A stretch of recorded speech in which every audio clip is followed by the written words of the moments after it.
stuck on channel 1 or your remote control won't work, here's how you can reset your Cignal box to factory setting. First, unplug your Cignal box from the outlet.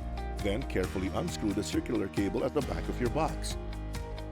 Once the cable has been removed, plug in the power source of your box and wait for it to reboot. Your TV screen will show a no signal error message. When you see this, perform a factory reset.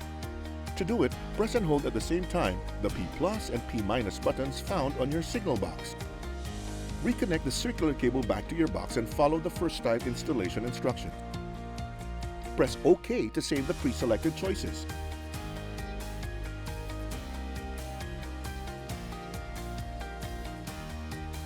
Your box will scan for channels and test for signal strength and quality. Press OK to finish. Awesome! You've successfully reset your box. Browse through your channels to check if your channel lineup is complete. Cignal, live awesome.